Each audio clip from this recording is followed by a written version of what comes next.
20 வருஷமா தான் புருஷனை ஒரு வார்த்தை கூட சொல்லாத பொண்டாட்டி முறையா புருஷனை எதிர்த்து பேசுறா. எங்க உங்களுக்கு மனுஷங்களை விட ஜாதி ரொம்ப முக்கியமா போயிடுச்சா?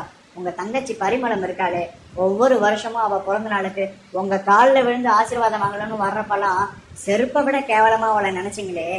இன்னைக்கு நம்ம மகளை காப்பாத்தலான்னு போய் அவ அடிபட்டு அங்க சாக கிடக்குறா.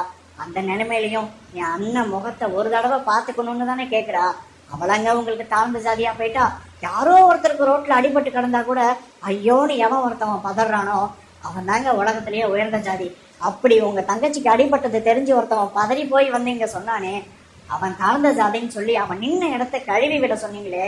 இவ்வளோ மனசுல அழுக்கு வச்சிருக்கீங்களே, நீங்க இருக்கிற இடத்த யாராலங்க கழுவி விட முடியும்னு அவ சொல்லிட்டு இனி உங்க கூட வாழ மாட்டேன் அங்க இருந்து கிளம்புறா. இந்த பெரிய கவுண்டர் இருக்கானே புருஷன், இவன் அவ போக கூடாதுன்னு ஒரு துப்பாக்கிய ஒரு கோடு மாதிரி போட்டு வச்சிருப்பான். இந்த துப்பாக்கியவும் இவன் தாண்டிட்டு போறப்பதான் இந்த பெரிய கவுண்டருக்கு புரியும். ஒரு பொண்ணு 20 வருஷம் கூட அடிமைப்பட்டு கிடப்பா. அன்பு கிடைக்குங்கிற பட்சத்துல நீ முகம் கழுவணுமா, உனக்கு துண்டு எடுத்து கொடுப்பா, தாகமா தண்ணி எடுத்து கொடுப்பா, நீ எவ்வளவு திட்டாலும் வாங்கிப்பா. 20 வருஷம் ஆனாலும் அன்பு கிடைக்குங்கிற பட்சத்துல மட்டும். ஆனா ஒரே ஒரு நொடி அன்பு கிடைக்காதுன்னு தெரிஞ்சிச்சுன்னா உன்னை தூக்கி எரிஞ்சிட்டு போவ தயாரா இருப்பாங்கிறத பெரிய கவுண்டர் புரிஞ்சுக்கிறான்.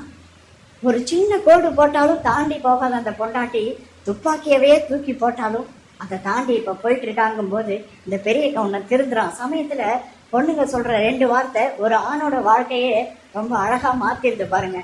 பெரிய கவுண்டர் தான் தங்கச்சியை பார்க்கலான்னு போறான். ஒவ்வொரு வருஷமும் அண்ணங்கிட்ட ஆசீர்வாதம் வாங்கலாம், காலை தொட்டு கும்பிடலான்னு வர்றான். அந்த தங்கச்சியை பார்க்கறான். அந்த தங்கச்சியோட கால் 2ஐயும் எடுத்து அப்படி பார்த்துக்கிட்டே அழுகுறான். 2 சொட்டு கண்ணீர் வந்து அந்த காலில் விழுது. விழுந்த உடனே மயங்கி கிடந்த தங்கச்சி எழுந்து அந்த 2 சொட்டு கண்ணீருக்காக 2 தடவை அண்ணா அண்ணான்னு சொல்லிட்டு மயக்கம் வந்து ரத்தம் வந்ததுனால இவன் மயங்கி இருப்பா. ஆனா இப்போ அண்ணா அண்ணான்னு சொல்லி அந்த சந்தோஷத்திலேயே மறுபடியும் மயங்கி போறான். தங்கச்சியை தூக்கி எடுத்துக்கிட்டு இவன் ஹாஸ்பிட்டல் போறான். அங்க சுந்தரம் வெண்ணிலாவை பலவந்தமா தூக்கிட்டு போறத சின்ன கவுண்டர் பார்த்துட்டு அவன்கிட்ட சண்டைக்கு போறான். இதனால அந்த சுந்தரம் கோபத்துல ஒரு பாறையை எடுத்துட்டு வந்து சின்ன கவுண்டரை குத்த வரான். இத பெரிய கவுண்டர் வந்து தடுத்துட்டான். இந்த கோபத்துல பெரிய கவுண்டரை நோக்கி சுந்தரம் ஒரு துப்பாக்கி எடுத்து சுட போறான்.